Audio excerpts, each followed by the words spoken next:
O Departamento Cultural convida para compor a mesa Dr. Wimmer Botura Júnior, psiquiatra e coordenador permanente do Cine Debate.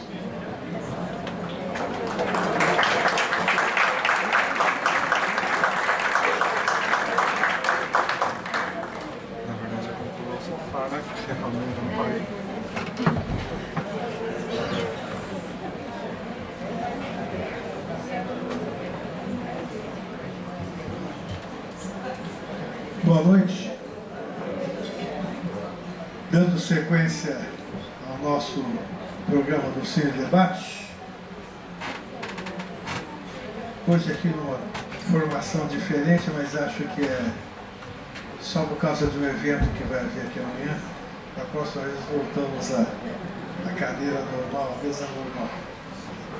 Eu quero chamar para debater aqui, primeiro agradecer a presença de todos vocês, e chamar para debater aqui a Maria Rosa Spinelli, que é psicóloga clínica, doutora pela PUC.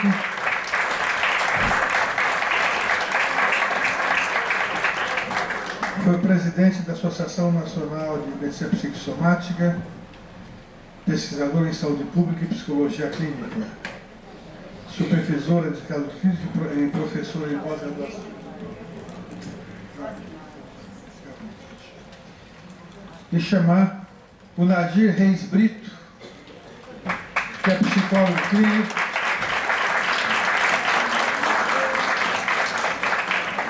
especialização em psicoterapia junguiana, aperfeiçoamento em psicopatologia e prática clínica em saúde mental pelo IPQ do HC, participa do SUCOR, grupo de pesquisa do Dr. Avelino, do Instituto de Psicologia da USP, graduado em Administração de Empresas, diretor vice-presidente da Associação Brasileira de Psicossomática, a BMP Nacional. Brito. Vou passar a palavra primeiro para a Rosa, que é já da casa aqui, já está acostumada, e depois, 10 minutos, eu passo para o Brito. Oi. Bom, primeiro eu gostaria de agradecer o retorno à atividade que eu gosto muito de fazer. Agradecer a presença de todos e um grande prazer estar hoje com o Brito também, né? Muito bom. Bom, gente, o que nós vimos aqui? Um grande romance de paixão, né? E essa paixão, ela deixa todo mundo muito intrigado. É uma paixão doentia ou é uma paixão saudável? Doentia. Existe uma frase logo no início do filme em que ele diz assim: os meus medos disformes. Eu não sei se vocês prestaram atenção nisso. Ele está relacionado à questão da nossa segurança e da proteção. E isso, para Winnicott, que é quem eu gosto muito, ela é o que rege a nossa vida eternamente. Então esse rapaz, o Philip, ele na verdade, ele é um rapaz que ele nunca está muito seguro. Ele está precisando sempre de proteção, proteção, proteção, e na perda desse pai, desse tio, ele faz o quê? Ele se detona uma paixão por quem representava, obviamente, esse pai, esse primo perdido. Existe um momento que ele fica doente, e veja que interessante, o delírio dele é, na verdade, a realização do desejo. O desejo dele de casar, de estar com ela eternamente. Então a gente tem que pensar um pouco se essa paixão realmente era alguma coisa que poderia retorná-lo a uma segurança, a uma proteção, que é o que nós buscamos sempre em relacionamentos, não é isso?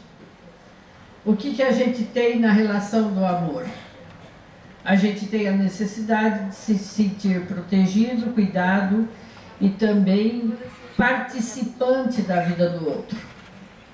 E nós vemos que ele exagera numa situação completamente fora do contexto, né?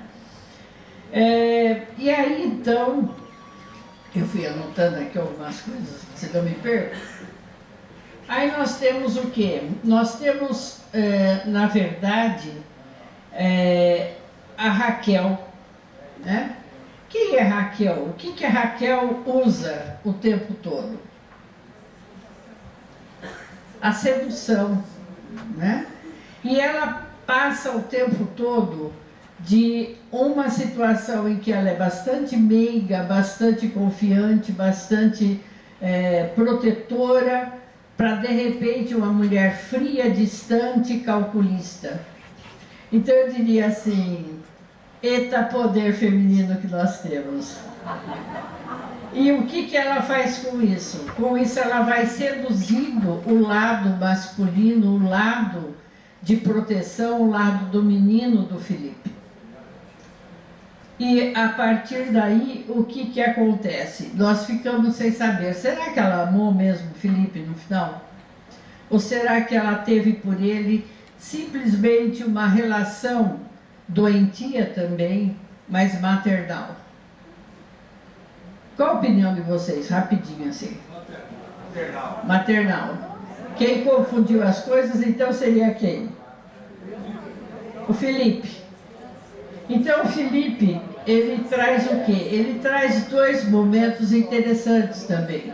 Porque ele era um menino meigo, um menino parecia um menino meigo, um menino todo delicado, de repente ele começa a tramar também a morte dela. A partir do momento que ele não avisa que a ponte vai ruir. E deixa que ela saia por lá. Então o que o filme nos mostra? Que por uma questão de uma emoção muito forte, a gente pode sim cometer loucuras, porque nós temos os dois lados o tempo todo conosco. O lado da nossa sanidade e o lado da nossa insanidade. A insanidade, ela fica sempre nos permeios, que a gente não olha, a gente não vê, mas quando a gente é dominado por uma questão, como uma paixão, por exemplo, a gente demonstra. Quando a gente é dominado por uma ira muito forte, a gente demonstra. Então, o excesso da emoção não é uma sabedoria. O excesso da emoção é uma burrice de comportamento. Eu acho que o filme mostra bastante isso. Então, ele mostra no começo um ciúme de menino, quando o Guido chega, lembra disso, dessa cena? Ele é um menino totalmente ciumado, totalmente sem saber o que fazer. Já na segunda cena em que ele tem o Guido de volta, ele que apresenta o Guido, ele já não é mais aquele menino. Ele tem um ciúme, mas ele tem um ódio.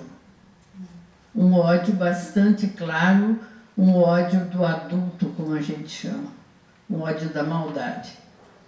Então eu diria essas duas coisas. Pouca coisa eu vou dizer, porque o Brito aí está dando um show nas questões emocionais em cima dessas duas pessoas. Eu diria que a Raquel, ela na verdade, em dois momentos ela me confunde, eu estou confusa até agora com a relação dela. Porque eu não sei se ela amou esse rapaz como um menino, ou se ela amou esse rapaz para conseguir toda a herança que ela queria. A herança? Quer dizer, nós mulheres, o negócio é carteira mesmo, e cartão de crédito. Nossa, que horror! Não, o filme que está falando. Sim. Tá. Então, gente, eu acho que essas são as duas colocações que eu queria falar para vocês. A insegurança, com certeza, ela nos leva a uma imagem de proteção que a gente não consegue, e daí então nós podemos sim partir para outras emoções muito mais perigosas do nosso próprio viver. Eu acho que é isso que eu queria falar para vocês. Tá? Não sei se ajudou, mas ajudou.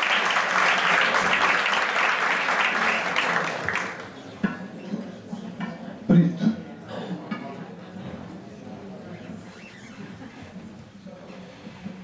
Bom, Eu primeiro queria agradecer o Wimmer, né, a oportunidade de estar aqui, desse evento maravilhoso, principalmente me sentindo muito honrado de compartilhar isso com a Rosa, que eu admiro muito. E agradecer a vocês aí pela paciência e estar aqui compartilhando com a gente essa discussão, né? Bom, o filme, vocês devem ter reparado na chamada, né, para o filme que fala do debate, ele fala assim, nem tudo é o que parece. A começar pelo meu próprio nome, né? Eu vi que quando o Wimmer falou Nadir, poderia levá-los a pensar, ah, desta vez serão 2 mulheres no debate? Mas eu já estou acostumado, o pior eu já passei. E assim me parece também que o filme nos leva a pensar, né? Nem tudo é o que parece. Realmente esse filme é muito rico em detalhes, como a Rosa ponderou, e eu também quero me ater apenas a 3 aspectos. Primeiro, uma questão, todo mundo já deve ter também ouvido uma frase que diz assim, nada é por acaso, né? O Jung, do qual eu sou seguidor, ele fala de uma sincronicidade, né?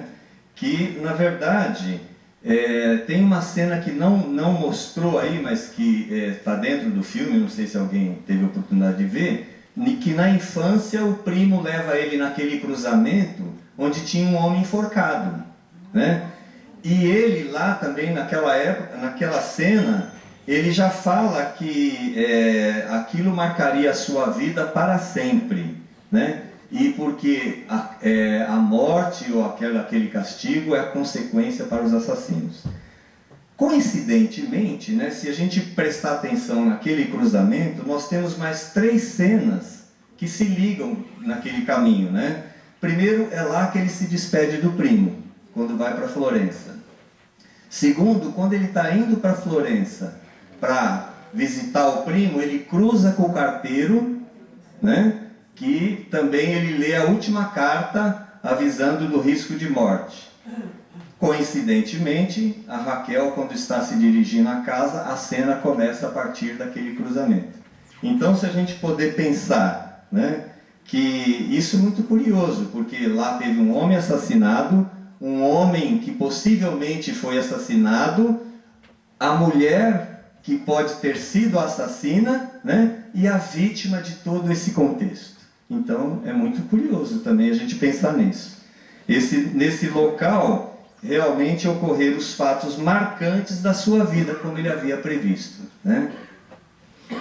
O outro ponto que eu queria levantar é uma certa mistura de ficção com realidade, é muito, muito interessante também. O Richard Burton nasceu em 1925, a Olivia nasceu em 1916. Na vida real, ele tinha, à época, né, 27 anos. E ela 36, na vida real. No filme, fala que ele tem 24 para fazer 25 e ela 35. Ou seja, uma diferença de 9 anos. Né? É uma coincidência também. E se a gente pensar um pouco, lendo a biografia do Richard Burton, ele lamentavelmente teve uma vida conjugal tumultuada. Vários casamentos, situação de alcoolismo, etc. Né? Parece que a tragédia perseguiu. O filme foi uma premonição do que seria a vida dele real. Um comentário que eu estaria acrescentando aqui é em relação ao comportamento deles, né? O Philip, ele parece que a perda dos pais e a cena daquele homem enforcado ia contribuir para que os seus medos difformes, né, como a Rosa comentou, sempre estivesse presente quando ele é colocado em situação de segurança e proteção. Muito bem observado pela Rosa. O medo de abandono faz com que ele deposite nesse primo Ambrósio toda a sua necessidade de proteção e amor. E aquela declaração que ele fala lá no filme, né? O Ambrósio era mais que um amigo, que um irmão, que um primo, ele era um pai, né? Então, o quanto que era importante esse primo. E também, a perda desse primo vai concretizar os seus medos, vão lhe provocar um comportamento misto, de amor e ódio. O ódio, né, quando ele começa a planejar e pensar a morte da Raquel, porque tirou tudo o que ele mais amava. E na parte de amor, é aquela carência que é de pai e de mãe, que ele vê na figura da Raquel, que coincidentemente era mais velha, né? Essa esposa do primo que ele amava, a possibilidade de recompor, mesmo em fantasia, as suas maiores carências, que era exatamente amor e proteção, né? Também observado pela Rosa. A Raquel, ela lhe possibilitaria o resgate de segurança, proteção e ainda o amor perdido. Esta fantasia o levaria a esse comportamento obsessivo, né? Para se casar com ela, ocasionando inclusive aquela situação de adoecimento e delírio. E ao ter que foi consequência, né, dele ter o seu pedido de casamento recusado. Bom, a Raquel, por sua vez, ela nos parece portadora de uma dupla personalidade, né? Porque, primeiro, em uma hora ela é uma mulher madura, meiga, gentil, e em outra ela é sedutora, oportunista e até mesmo cruel. Talvez assassina, nada é o que parece. Ela utiliza as suas habilidades boas e más conforme a circunstância. A cena do seu primeiro encontro com o Philip, após o jantar, ela o convida para ir no seu quarto. Lembre-se que esse filme foi em 1954. Insinua um misto de intimidade e sedução. Trata-o com carinho, demonstra conhecer a sua vida desde a infância, sabe da alegria do cachorro, né, de quando ele ganhou o cachorro, que inclusive estava já presente lá no quarto com ela, né? E depois ainda o convida para fumar, tomando aquele delicioso chá. Fazendo uma brincadeira à parte, né? Só faltava deixar fazer xixi de porta aberta, né?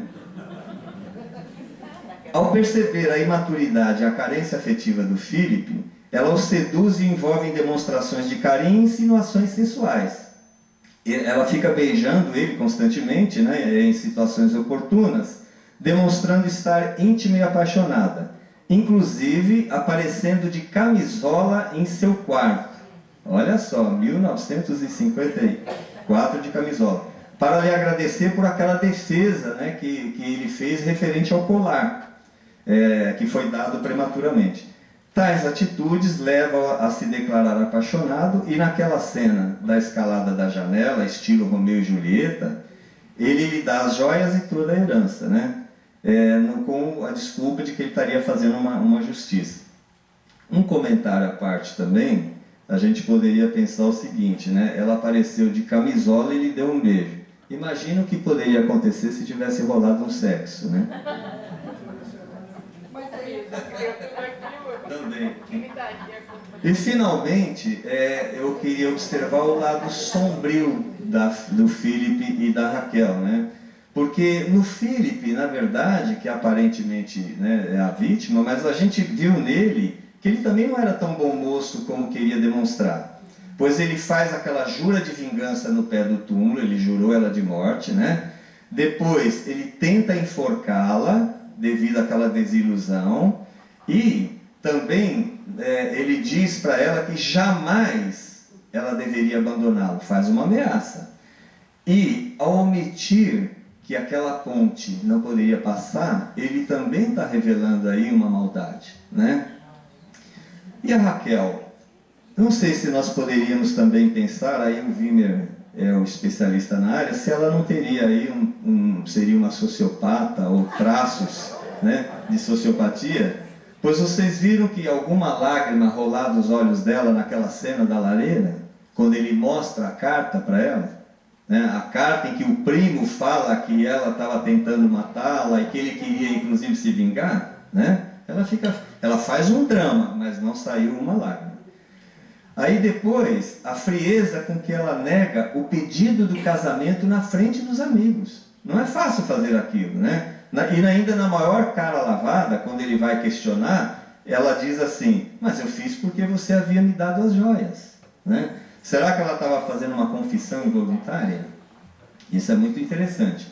Agora, a machadada final me parece naquela cena que ela está lá caída, né? E revelando uma crueldade, quando ele chega lá todo culposo, todo amoroso, e ela fala assim, por que você fez isso? Né? Até naquele momento, como é que ela poderia saber que ele teria planejado a morte dela ou não ter avisado? Bom, concluindo, pessoal, Esse filme ele é muito rico em detalhes, né? Mas evidencia um pouco da natureza humana, né? Do que é o ser humano. Não quer dizer que todos são assim, mas que há um potencial inconsciente que pode levar as pessoas a atitudes que jamais poderiam ser capazes de pensar. Ela mostra ainda, né, que os grandes vetores que parecem conduzir e impulsionar o homem e os seus grandes feitos é o amor e o ódio. Talvez podemos tirar uma reflexão, né, desse filme e avaliar o que está mais presente na nossa vida no momento. Tá bom? Pensem nisso aí. Muito obrigado.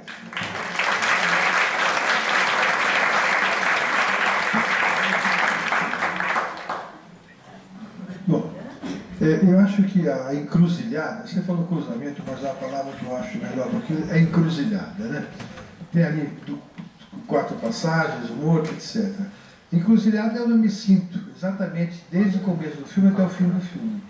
Eu não sei dizer se ele tem um caso de uma paranoia, de um delírio de ciúme, que tudo isso é possível que crie da cabeça dele, se ela é uma mulher fria, má, ou uma pessoa descuidada. Não dá para afirmar efetivamente nada com certeza. Por isso que eu coloquei nada é como parece, né? Então, toda mentira se baseia na verdade. Para a pessoa mentir, ela precisa ter alguns pilares na verdade. Porque se mentir tudo não tiver nenhum vínculo com a verdade, é fácil de descobrir. Toda loucura se baseia em alguns fatos da realidade objetiva para se sustentar. Porque se a loucura for totalmente fora de qualquer vínculo com a realidade, ela não se sustenta. E a história dos dois tem pontes de verdade, tem, pode ser, colunas de verdade, colunas de sanidade, e todo o preenchimento desse espaço com loucura e mentira.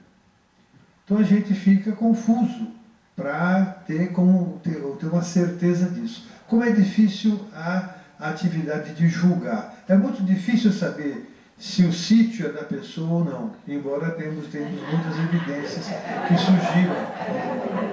Né? É muito difícil saber da certeza aqui. Temos alguns indícios consistentes que nos permitem concluir. Isso é interessante para a gente nos nossos debates, nas nossas vidas, que os conflitos, todo conflito se sustenta em quê? Que todas as posições, os lados, têm seus motivos. Ela tinha seus motivos, ele tinha seus motivos. O fato de termos motivos nos faz acreditar que temos razão. Ela tem razão para tudo que ela disse e ele tem razão para tudo que ele imagina. E o fato de termos motivos, acreditarmos que temos razão, nos dá direitos. Direito a fazer isso ou fazer aquilo, punir, vingar, fugir, bater, etc. Então isso é o que sustenta todo e qualquer conflito. E para a gente resolver os conflitos, nós precisamos o quê? Olhar para nós mesmos e vermos se os meus motivos são realmente melhores, maiores ou mais importantes que os motivos dos outros. Porque quando nós examinamos os nossos motivos, nós podemos mudar isso. E podemos compreender o do outro e isso começa a desarmar o conflito. O segundo ponto é ver se realmente os meus motivos me dão razão e me dão direito a tomar medidas, a matar, a vingar e assim por diante. Se a gente examina esse processo, possivelmente nós iremos dirimir o conflito e resolver o conflito. Então o filme nos traz essa reflexão na como é difícil a questão de julgar. Eu nesse filme odiei o Philip muitas vezes e tive dó dele. Odiei a Raquel e tive dó dela em muitos momentos. Então é assim que vai mexendo com a gente. E por isso que o cinema é intrigante. E tem uma coisa aqui que mobiliza muito a questão das paixões e dos sofrimentos, que é uma sensação de dúvida constante. A desconfiança constante. Quem é? E é muito interessante como algumas mulheres sabem usar isso com os homens. E os homens é bicho bobo, como dizia minha mãe. Então é o seguinte, o cara fica na dúvida e ele vai atrás, deixa eu ver o que está acontecendo aqui, né? E vai, quando vê, já foi, né? Então, e ela sabe dar isso, porque ela é, ao mesmo tempo que ela é afetiva, ela sabe provocar. Ela não é só, ele não se envolve com uma mulher mais velha, com uma projeção de mãe. Ele se envolve com uma mulher mais velha, mais bonita e sedutora, e que ela se oferece corporalmente com um beijo, mas com a postura, mesmo com o Reinaldi, elas têm uma aproximação física que qualquer pessoa em convívio sentiria ciúme. Porque tem uma aproximação nas relações entre os corpos, a forma de se aproximar, existe uma linguagem corporal que é sugestiva de algo. E ela faz isso com todos. E ele realmente, na questão dele, aí entra na patologia, enlouquece no ciúme. E também enlouquece na paixão, porque ela, de alguma forma, oferece e tira. Oferece e tira. Oferece e tira. Eu faço a analogia dessa mulher com a figura da sereia. A sereia, ou a Iemanjá, que leva o pescador a morrer afogado no fundo do mar. Ela tem corpo de mulher daqui para cima, mas daqui para baixo é cheio de escama e fria. Não abre aquilo, né? Por isso que eu disse, se tivesse tido sexo, talvez essa história não acontecesse. Eu conheço a história de muitos homens que se envolveram com mulheres e sofreram muito, e com mulheres com quem a vida sexual era uma porcaria, mas tinha um conflito nesse jogo do polícia e ladrão, de aparece e some, etc., muito forte, seduzindo. E aí entra na patologia do homem, né? Quer dizer, junta a fome com a vontade de comer, fazendo um transtorno chamado folia D, loucura a dois. Eles enlouquecem juntos. No caso dela, eu acho que ela não enlouqueceu não, quer dizer, enlouqueceu um pouco. Ele enlouqueceu muito, porque ela se manteve lúcida até o momento final ali, né, oferecendo chá e jogando o chá fora, quer dizer, qualquer um de nós ali, ela estava querendo envenenar o cara mesmo, acha o veneno na gaveta. Então são os pilares de verdade, de realidade que permitem a nossa imaginação, a nossa loucura, né? Mas então é isso. Então, assim, costumo dizer que certas coisas têm um pontilhado, né? Então, eles dão o pontilhado e a gente preenche esse traço com a nossa interpretação, com a nossa loucura, com a nossa projeção, com os nossos conflitos. Então, em síntese, assim, é difícil a atribuição de julgar como é complicado isso. Outra coisa importante, que ajuda muito na questão da dificuldade de julgar, é a pessoa que está acima de qualquer suspeita, não é? Eu digo, todo bandido, toda gente ruim devia ser feia, ter uma barba, um jeito diferente, seria fácil, mas não fizeram assim. Então as pessoas que são ruins não usam terno, não usam terno, são elegantes, bem vestidas, né? Atrapalha tudo pra gente. Quando eu era pequena falava do homem do saco. Oh, que bom, né? O homem do saco você vê, foge, né? Não tem mais isso, essas coisas, né?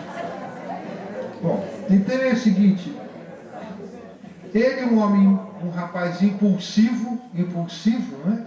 E ela é uma pessoa fria e estudada. Ela é estudada. Ela tem, o movimento dela é estudado. Ela está servindo o chazinho, está olhando. Ele está conversando com o cara, ela chega lá e fala, eu dou o colar. Ele está conversando com a moça, ela chega. Ela sempre chega na hora. Ela é estudada, controladora, percebe as coisas, né? E dessa hora ela é uma pessoa, digamos assim, muito adulta e racional e assim por diante. Tem na história da tia que se apaixonou por dois padres, coitada, né? Teve que morreu, deixa agora, isso é só uma passagem sem grande importância. Mas ela tem um traço realmente indiferente. E essa questão do aparece, desaparece, oferta e tira, é uma coisa que gera muito uma capacidade de gerar paixão. Vê que ela gerou 3 paixões. O primeiro, o primo e ele, né? Então ela gerava paixões, né? E aí o Guido talvez, exatamente 4 paixões. Era uma mulher que geral, mas ela tinha virtudes para isso, né? Ela fez um comentário de mulher e religião, que quando o tio, o primo, a conheceu, o Reinaldo disse que foi que nem quando o homem descobre a religião. Ela fez um comentário ali de mulher e religião como gerando um encantamento na pessoa. E ela fez um comentário assim, que nem a mulher nem a religião salvam a pessoa naquela circunstância, né? Que a pessoa fica iludida e assim por diante. E é isso. Porque isso é importante no seguinte sentido. Por que há desilusão? Por que as pessoas se desiludem por algo? Porque foi criada a ilusão antes. Né? Se não se cria a ilusão, não se tem desilusão. Né? Bom, e na verdade é o seguinte, ele também, o nosso Filipe, ele entra num surto psicótico ali, né? Ele fica numa psicose temporária. Eu não concordo com a Rosa e com o Nadir, o Brito, no sentido de que ele, de alguma forma, tramou a morte dela, coisa e tal.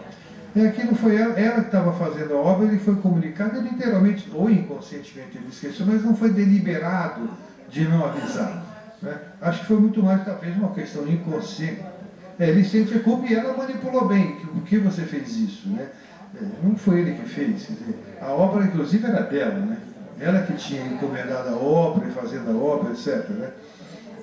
Sei lá, quem fez a obra, de repente, deu um sítio para ela também. Né? E a descoberta do veneno, né? A descoberta do veneno. É isso, pessoal. Falei bastante já. Chega. Tá bom, obrigado.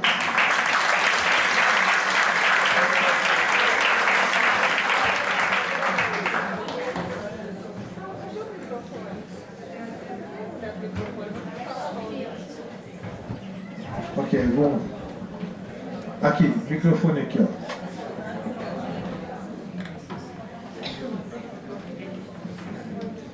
Lá em cima depois. Oi, pode perguntar? Oi, é o seguinte, eu queria falar com a doutora Maria Rosa. Então, eu não concordo muito com a sua visão, que ela era ou maternal ou amante, vamos assim dizer. Ela era maquiavélica, assim, eu acredito. A arte já mostrou, assim, algumas personagens, como, por exemplo, a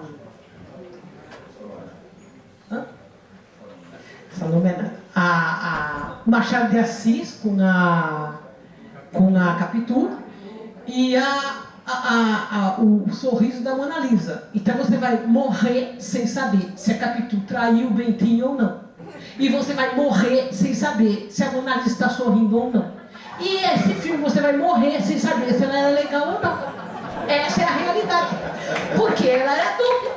E ele quis fazer de propósito. Ele jogou de propósito. Essa, vamos dizer assim, que é a personagem dos filmes. É a nossa Capitu, alguma coisa assim. É de propósito. Eu não acho, concordo com o Wimmer, né? Eu concordo com o Dr. Wimmer. Eu concordo com ele quando diz que eu não acho que ele fez assim, de propósito, deliberadamente, de não avisá-la da obra. Eu acho que ele se esqueceu, porque ele estava tão envolto com a menina, naquele negócio de pegar, descobrir e desvendar, que ele acabou por esquecê-la. Essa é a minha opinião. Alguém aqui teria vontade de que ela caísse da ponte? Sim, tem várias pessoas que queriam. Quer dizer, não tramou, mas que queria. Aqui e lá em cima depois. Né? Boa noite, Wimmer. Tudo bem? Boa noite a todos. Complementando o que a senhora falou, eu acho que eu devo estar até delirando, mas eu acho o seguinte, a última frase dela, eu acredito que foi para realmente botasse um peso nele, porque ela estava sabendo que ela ia morrer. Então, eu acho que foi a última arma dela para ele realmente sofrer até o final da vida dele. Entendeu? Então, começar pelo título do filme. Eu acho que o título do filme é para ser um ponto de interrogação, não é eu te matarei, querida, é eu te matarei, querido. Entendeu? Quer dizer, Em inglês o nome é minha prima Raquel. Exato. Eu acho que a última frase fecha completamente a questão do filme. Quer dizer, ela era fria, ela era realmente uma fulana golpista por natureza, certo? Ela era, pode-se dizer, sonsa, não sei. Mas, enfim, quer dizer, ela estava ali para realmente dar um golpe o tempo todo. E ele, um coitado imaturo, moleque, que se apaixonou terrivelmente por uma mulher mais velha, vivida, que não sabe o que fazer, perdeu a cabeça, né? Mas ela, sim, ela entrou de cabeça com essa finalidade, certo? E a última vingança foi a última frase do filme. Não sei se eu estou certo. Correto. Um abraço. Lá em cima, lá no fundo. Enquanto isso, eu quando o filme, antes do filme acabou, eu imaginei, na minha concepção, que a cena final do filme seria ele enforcado, suicidado na encruzilhada. Eu imaginei isso. Né? Mas o filme acabou antes. No meu filme, ia acontecer isso. Gente, eu preciso falar uma coisa, além do filme, que é interessantíssimo, denso, tem um monte de coisa, eu estou encantada com a generosidade, gentileza do Vime e da Rosa por achar que essa moça tinha alguma coisa de bom.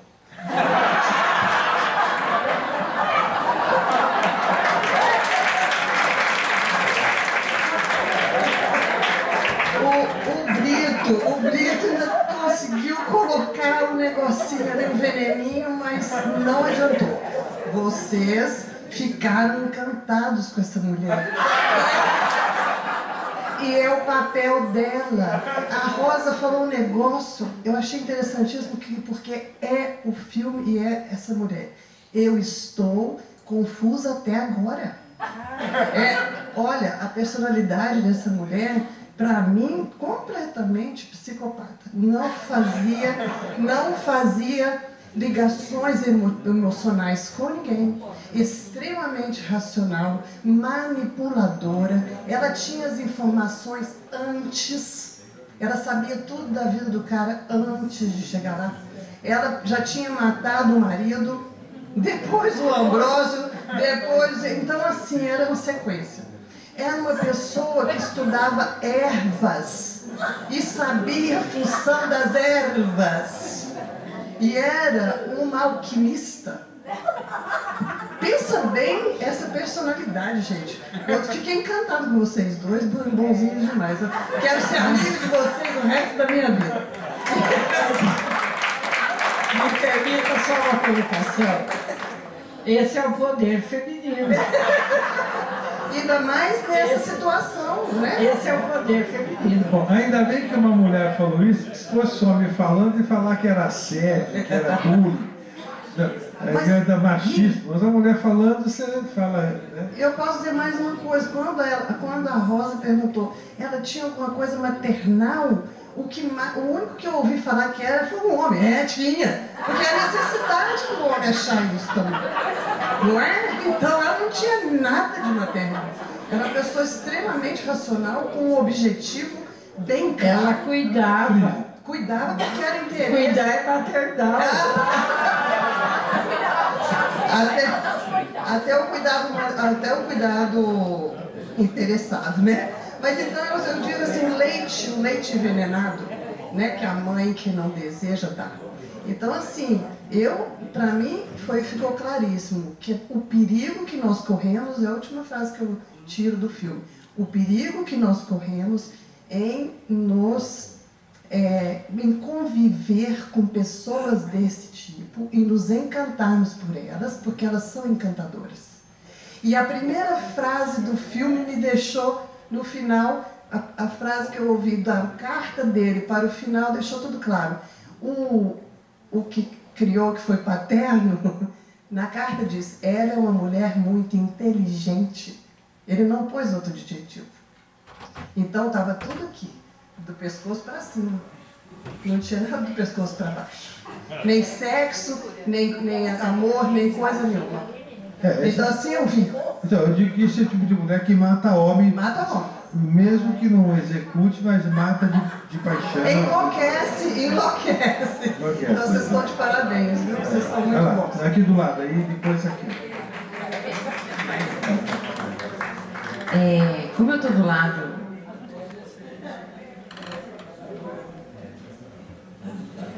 do lado da Cris, nós falávamos sobre isso e eu queria endossar com dois momentos.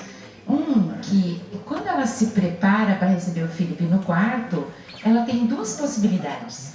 A de sedutora, dentro do quarto, e a de maternalmente, porque ela está com o cachorro que ele gosta, vai falar das coisas da família. Então ela tem duas formas de abraçá-lo de alguma maneira. De uma forma ou de outra, ou seduzindo ou maternalmente. Então, mas os dois fazem a sedução, porque ela fala o que o cara quer ouvir. Ela sabe falar o que ele quer ouvir. Perfeito. Ela seduzindo. Perfeito. E a última coisa sedução. É que são não 4... tem sedutor sem seduzido. São 4 homens, porque o Guido também está nas mãos dela. Olha, eu não sei se o Guido está nas mãos dela. Vou dizer o seguinte.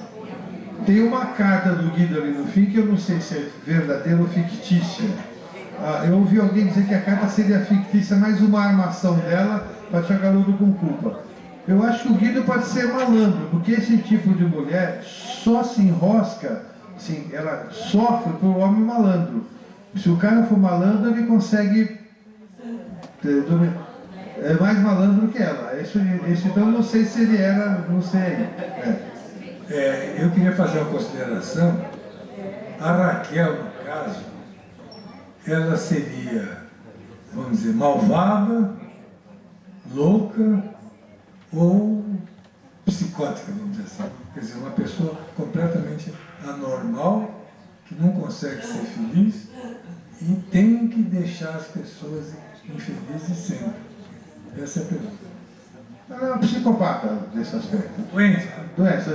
Podemos dizer que ela seria uma borderline, talvez, um grau extremo. Não é borderline, um grau extremo. Está internada, então. Olha, desculpa, eu queria só fazer eu achei interessante como a Raquel mobilizou, né? Mas tem uma coisa que a gente...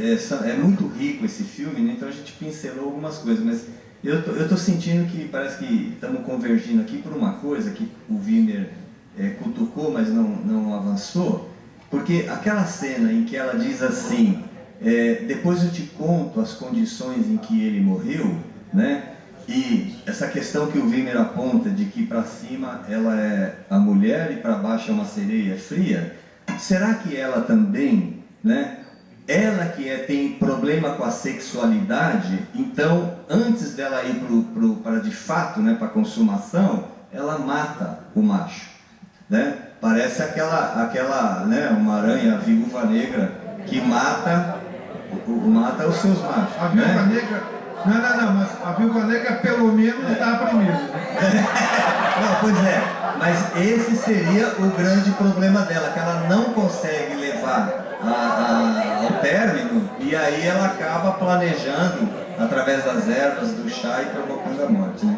E ela se esconde atrás da religião, porque ela tentou acusar o Ambrósio, quase dizendo ou ele era broxa, né? Ou ele não tirava aquele véu de religião, que de vez em quando precisa tirar. Ela insinuou que talvez não tinha sexo como ela gostaria. Não é que ela gostaria, ela não tem, ela faz parte, ela é uma mulher ela insinuou exatamente, né, para negar. É uma mulher sereia, tem daqui para cima e daqui para baixo, não funciona, só para atrair o cara e matar, é assim mesmo, é mulher sereia. Tem vários tipos de mulheres da patologia que eu chamo, assim, algumas. Mulher sereia, tem a mulher Fury.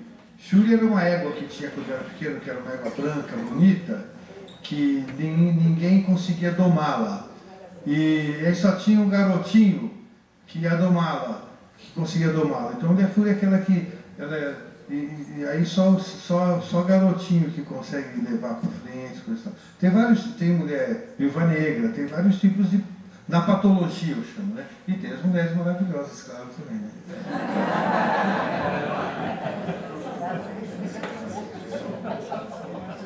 Microfone. Grava, precisa gravar. Precisa gravar? Bom, boa noite. Tem uma situação muito importante que é vista pela roupa que a Raquel usa. Ela usa o tempo todo preto.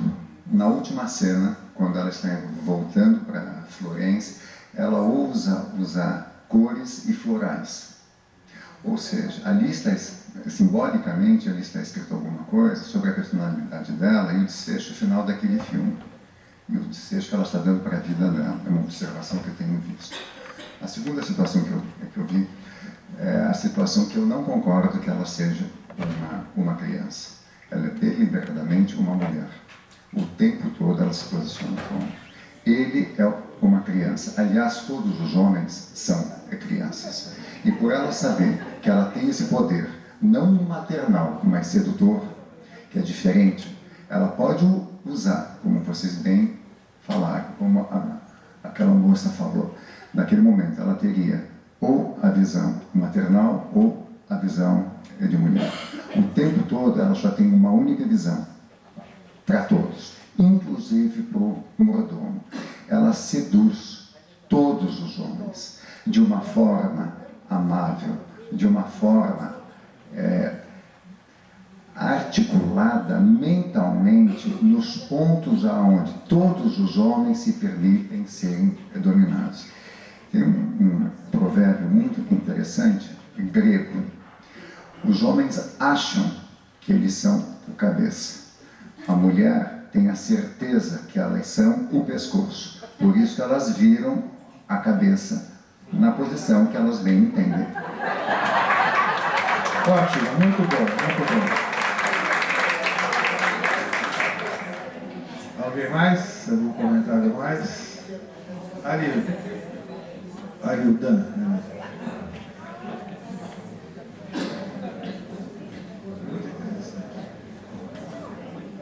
Ouvindo, você falou que no seu filme você queria vê-lo na encruzilhada, né? Morto, no seu filme. Bom, não é que eu queria, eu imaginei que... Você imaginou, Então o filme dá para a gente imaginar uma série de cada um imaginar algumas coisas, vai ficar discutindo, como nós estamos fazendo agora, mas no meu filme, a linha condutora é uma coisa assim. O Philip, ele vai ao advogado, certo? E o advogado vê toda aquela personalidade de um menino meio perdido, mais inquisidor, durão, questionando e tudo mais. Ela não conhecia, ela não sabia, ela só conhecia coisas e muitas coisas através do Ambrósio. Isso ela diz isso. Ele fala, como é que você sabe? Algumas vezes ele fala, como é que você sabe isso? Puxa, eu sei tantas coisas e tudo mais. Curiosamente, ela não tem nenhuma ligação com nenhum personagem parente dela no filme. Ela é absolutamente sozinha, né? E o advogado, a impressão que a gente tem é o seguinte, o advogado é um intermediário ali. Quer dizer, quando ela vai para casa, ela já está levando um certo conhecimento daquele menino de quase 25 anos, inseguro, etc, etc. Né? Tanto que quando ela o convida para ir ao quarto, para conhecê-la, depois do jantar, aqui embaixo, a gente a vê de costas e, sinceramente, eu esperava que ela virasse com um olhar assim, dominador, né? Uma coisa dura. E ela vem com aquela fragilidade de conquista, né? E ele começa a ser desarmado, com toda aquela carência que ele tinha, né? Até cheguei no começo a achar que ele e o primo eram homossexuais, né? Porque você mesmo citou agora que a história da religião, falando sobre, provavelmente, bom, aí esse impasse, ela acaba conhecendo por meio do Guido, e eu acho que, no fundo, assim, a gente tem a sensação de que ela matou o marido, matou o segundo, e acabar matando o outro também, né? Bom, isso aí pode ser, exatamente.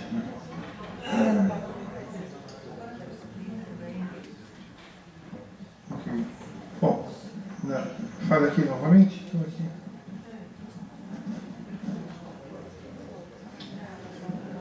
O mais interessante disso é que nada é certo. tudo é deixado para várias interpretações. E o que faz com que todos nós achamos, segundo a nossa subjetividade, alguma coisa em relação àquilo que nós nos apercebemos. Mas existem situações que ao longo do filme eles vão dando a certeza de alguma coisa para nós nos vermos um pouco mais dentro de uma realidade lógica, na medida em que as pessoas vão acrescentando situações ou acontecimentos que vão validando alguns fatos que já tenham acontecido. Ou seja, naquele momento nós estamos vivendo também um problema de sexualidade tanto masculina como feminina. A situação de uma mulher que na idade dela talvez não tenha consumado a realidade do terceiro casamento, não consumou talvez o segundo casamento e tenha consumado um primeiro casamento. Mas existe a possibilidade dela ter consumado isso com um advogado, que era o mais esperto de todos aqueles homens. Então, na medida em que a gente vai vendo as possibilidades, tudo é possível. Agora, de consenso geral, eu acredito que homens e mulheres aqui acham que ela era uma mulher maquiavélica e que ela queria efetivamente não só as joias, as terras e tudo mais que ela poderia ter, do primeiro, do segundo e do terceiro, e do quarto, se assim houvesse. Eu só lembrei de uma coisa aqui, né, porque realmente a gente falou muito pouco desse Guido, né, mas como disse outro dia uma paciente jovem, ela falou para mim um PA. Todo mundo sabe o que é um PA? É um pinto amigo. Pode ser não, mas ela não tem isso, só se ele for muito malandro. Mas é o seguinte, eu quero dizer o seguinte, olha, de fato concreto nós temos, por exemplo, ela disse que o Guido ficou um dia e ele ficou uma semana ou mais tempo lá. Ela disse que ia para uma cidade e foi para a cidade que estava com o Guido. Isso aí do hotel, quer dizer, tem uma série de informações. E ela tinha mania de conversar com as pessoas no quarto, quer dizer, tudo são coisas que sugerem para a gente algum raciocínio. Agora, que ela era uma mulher estudada, tudo pré-concebido, era mesmo se ela teve algum lance maternal, esse lance maternal não era porque era maternal, é porque era um instrumento a mais para ela manipular e fazer o jogo dela, não é? Então, isso era muito hábil realmente, ok? Algum comentário mais aí? Acho que ela se deu mal com todos, porque se eu tinha ficado rica, não estava mais. Ela dá raiva, né? Porque ela dá um pouco assim de carinho e já tira, então você fica com raiva da manipulação dela, do jeito que ela age, né? Então, uma pessoa saudável sente raiva e se afasta, né? Uma pessoa que tem alguma fragilidade sente a raiva e se deixa dominar, né? Ele fez o advento do Átomo. Ele doou aquilo que era para ele, como se com aquilo ele foi. Então ele era um doador. Não tem a história da mãe doadora, quando ela tem uma falha, uma culpa, uma coisa, ela doa demais para poder tirar dela o peso que ela já sente. Então ele foi doando tudo como se ela fosse a representação de tudo que lhe faltava. Então assim, nada disso para mim tem valor. Você tem valor. Talvez como a figura da mãe que faltou, a figura das pessoas que ele não tinha. Mas eu quero botar mais um ponto para vocês. Alguém disse assim, cheguei a pensar, quem foi? Que existia até uma relação homoafetiva entre eles. A possibilidade também existe. Porque se eu não posso ter a pessoa, eu vou ter alguém que pertença a essa pessoa. Isso é muito comum. Isso é muito comum. Eu me apaixono por uma outra amiga, mas eu caso com o irmão dela. Porque eu entro para a família e passo a viver essa relação. Então, se for dentro desse contexto do que ele falou, a gente tem uma outra análise. Ele dá tudo para ela, porque, na verdade, ele está tendo o primo para ele. Entende? Aí nós vamos por uma outra análise. Eu não Nós vamos diria por uma esse outra símbolo, versão. mas de qualquer forma o que você falou é muito pertinente na questão do simbólico. Muitas vezes a pessoa se apaixona por uma outra, não pelo que a pessoa é, mas pelo que ela simboliza e pelo imaginário que ela tem dela. E isso na sedução cria uma sensação de porvir. É o seguinte, a pessoa que seduz dá sempre uma sensação de porvir. Olha, vai ser muito bom um dia e nunca vai ser bom dia. Né? Então aí no caso, a pessoa se apaixona pelo simbólico dela e não pela pessoa dela. Isso é muito importante, porque aí é uma reflexão que eu faço sempre comigo, nas relações que eu tenho de trabalho, etc. Assim, por que tal pessoa entrou na vida de tal pessoa? Muitas pessoas só entram na vida da outra para destruir. Eu vejo mulheres tão bem sucedidas, felizes da vida, correndo bem, aí conhece um cara que é um estorvo, e todo mundo diz, esse cara é uma encrenca, não vale nada, papai, mas ele quer casar comigo, né? Aí elas casam e vai aquela encrenca toda, porque é o simbólico. Né? A realidade mostra que aquela pessoa não passa nenhum crivo que se avaliar, etc. Mas ela simboliza algo. E as pessoas se apaixonam, então, pelo significado simbólico da pessoa. Ela tinha isso. Eu não sei qual é o simbólico dela, mas tinha. E nesse aspecto eu sempre faço analogia com a mulher sereia, que ela tem um simbolismo. Né? Quem a tem, o pescador que conquista a Iemanjá, que conquista a sereia, ele é um pescador muito mais importante do que os outros. Né? Até ele morreu nos braços de Iemanjá. Deu um simbólico de admiração, de conseguir o impossível e assim por diante. Não, mas não consegue, mas o simbólico é esse, o cara só percebe depois que morreu. Nunca ninguém voltou para me contar. Tem só mais uma coisinha que eu também, que a gente não falou, que vocês repararam que envolveu o dinheiro, mobilizou e alterou o comportamento de todo mundo? A pessoa que escreveu o testamento falou, eu nunca vi algo assim. Aquele que era o tutor da herança do menino, ele chegou e falou assim, você não está sendo bondoso demais?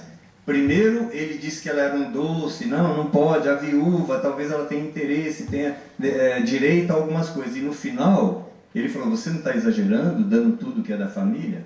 Então tem uma outra questão também. Quando envolve posse, envolve dinheiro, muda o comportamento, né?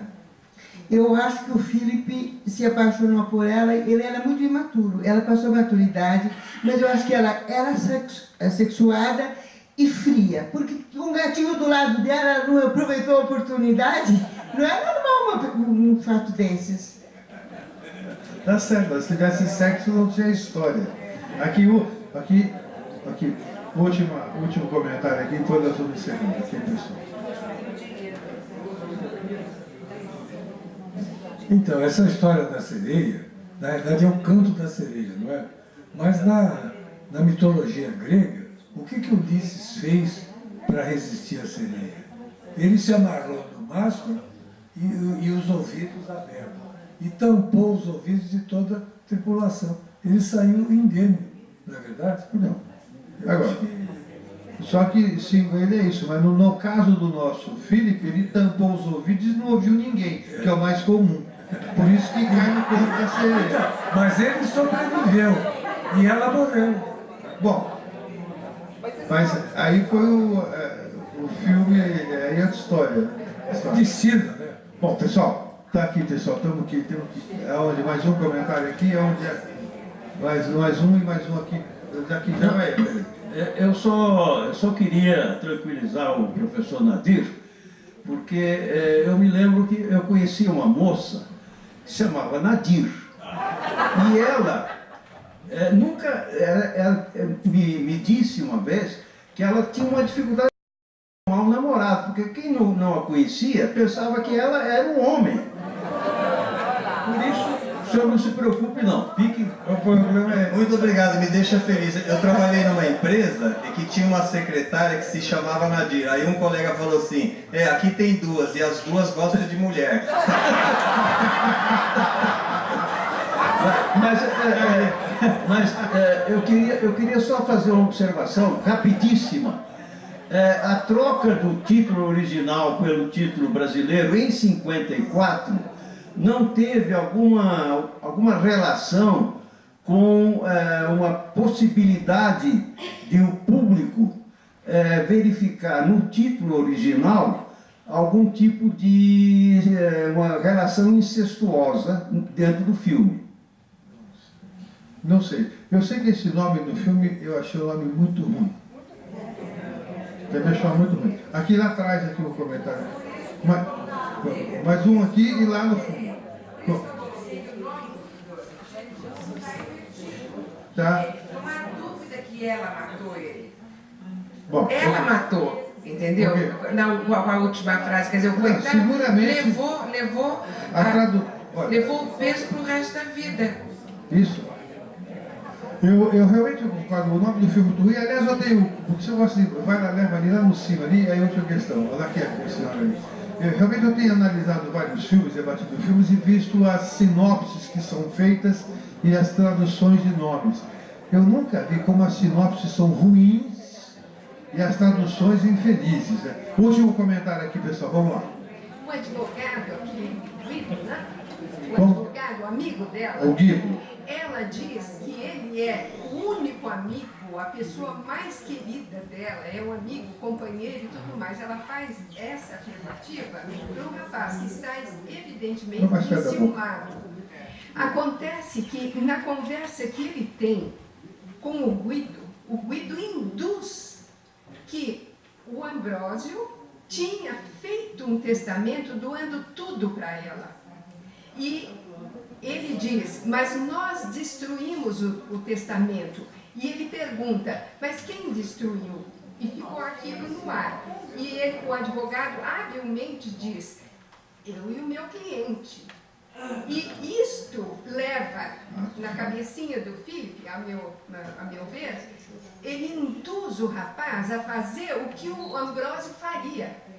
É digamos assim, uma projeção, não sei o nome psicanalítico disso, mas ele se sente com o poder de fazer aquilo que o grande amor da vida dele, o pai, né, teria feito.